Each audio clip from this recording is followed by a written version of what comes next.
Hi everyone, welcome back.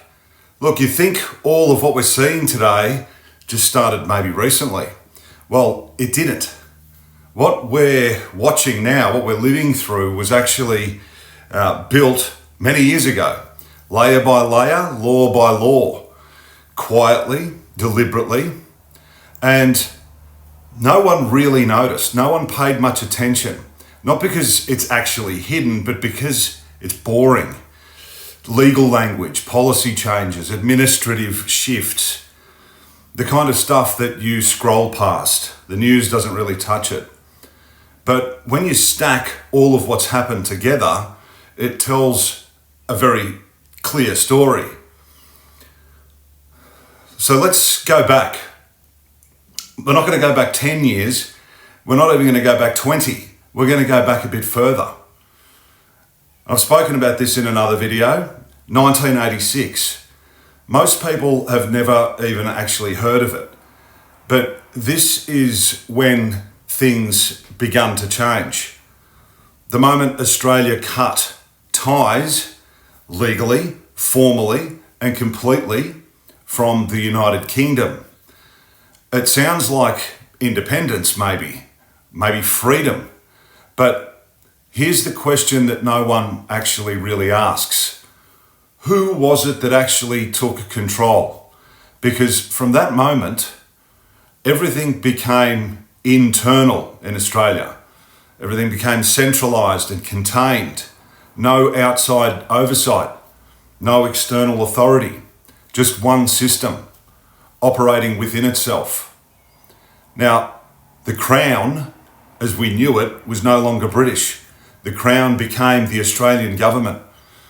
And that really does matter, because once you close a system and create a new one, you can start shaping everything inside that new one.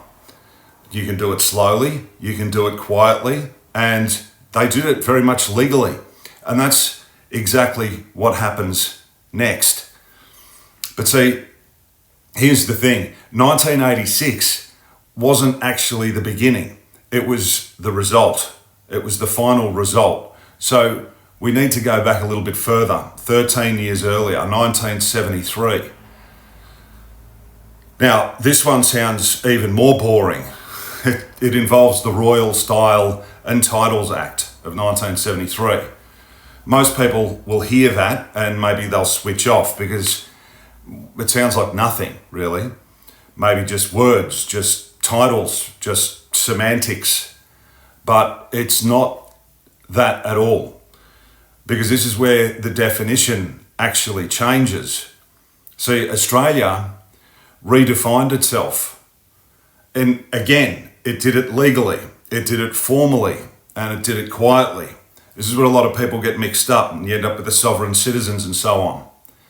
But this is the part that matters. There was no referendum, there was no public vote. There was no national decision. There was just a change done via Parliament at the top. Now, if you think about that, a shift in identity without asking the people. And then 13 years later, we have 1986 and full legislative separation. Do you see that? See, step one is to redefine, and step two was to separate. And once you do both, you now have a system, and that system answers only to itself. There's no longer any external check. There's no outside reference, just internal control via the Australian Crown, the Australian government. And from that point, well, everything that follows after becomes easier to change, easier to expand, easier to enforce, because now it's all contained within the borders of Australia. And this is where it gets interesting, because after that, one change, two changes, but the changes don't stop. They actually accelerate, and they accelerate quietly, and not overnight, but steadily. And the system itself starts growing, this new system, layer by layer, law by law, policy by policy. And it's never really picked up. No one really notices because each step is small. Maybe you might say insignificant if it was just on its own. But when you stack all of these changes over time, it transforms everything. Let's talk about money, because this is where it becomes very much real. There was a time when money was harder to track, when cash was flowing. It was harder to control it. It was harder to monitor. It was harder to see. Transactions themselves took time, even though the banks still delay it. Records weren't instant though. Movement was a lot slower. Now, if you compare that through to today, well, everything is now digital. Everything's recorded. Everything is visible one way or another. This is not something that's going to happen later. This is something that's happening now already. And here's what people tend to miss. You don't need force under this new system. You don't need force when you have full visibility. You don't need control as such when you have full visibility, when everything is tracked. Because the system just knows. The system can see. It can see where money moves. It can see who holds the money. And it can see how it's used. And once the system itself has that, well, you really don't have to think too hard or guess. You don't have to search. You can just watch. And it's not just banks or financial institutions, not anymore. It's platforms, exchanges, services, financial advisors, gatekeepers. They actually gatekeep the system. More points of entry, more points of control, more points of visibility, and every year it expands, it gets bigger. The net closes. So every year it becomes just a little bit harder to step outside of the system, to exist outside of the system, and easier for the system to see everything inside it. See, and now where we are today in 2026, where everything connects, real time, always on, always visible. And this is where most people finally actually begin to start noticing and maybe starting to ask some questions. And now we're here, 2026. And this right now isn't history, this is now. And obviously, once we see this, everything begins to connect. See, for the first time, the system is moving in real time. It's moving in real time. It's not moving after the fact. It's not moving at tax time. It's moving right now, immediately. Your income is obviously tracked. Very hard to get away with any of that in 2026. Your superannuation is tracked. Your transactions are tracked. And it's all tracked as they happen. It's not tracked later. It's done immediately. See, your money isn't just sitting in an account somewhere. Say your super, for example. It's being reported, it's being updated, it's being invested, it's visible continuously. Not just once a year, not just when they feel like they want to check it out, but every single pay cycle, every movement, every change. And what that actually creates is awareness, system awareness, not guesses, not estimates, but certainty. The system has certainty. The system knows. It knows what's there. It knows exactly where it is.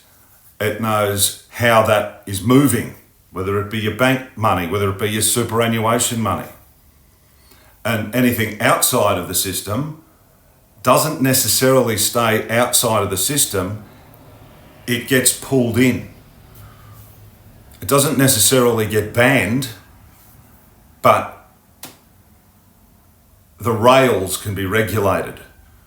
So they won't need to remove it, they'll integrate it. Brought inside, it's brought inside to the system, under the same rules, under the same oversight, under the same control. It's not one lever, it's many small connected points. See, each one might be insignificant on its own, but when you put them together, they form a big net, and it's a very tight net. It becomes a tighter net over time. And this is where people obviously begin to realise you don't actually leave the system, you operate inside it. And when you do operate, whatever you do inside that system, you do so with their permission, under their rules, within their limits. So you don't own access without conditions. You're granted access within their system or within the system. And look, once you see that, well, then everything changes. Because now you're not asking anymore, what do I actually own? That's not the question anymore. Now you're asking, what am I allowed to own? So now, step back, look at it.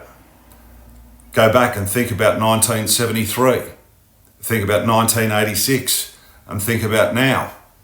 3 points, one direction, one clear direction.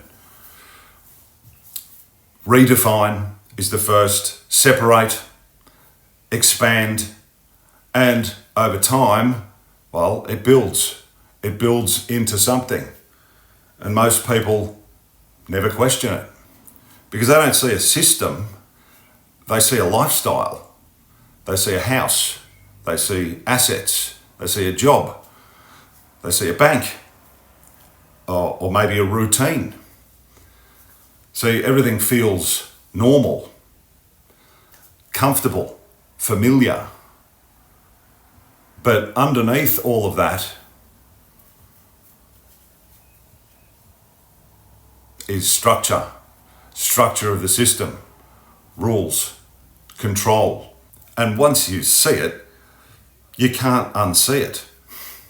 Because now you realise that the reality is that you don't really own what you thought that you did. Not really, not in real terms.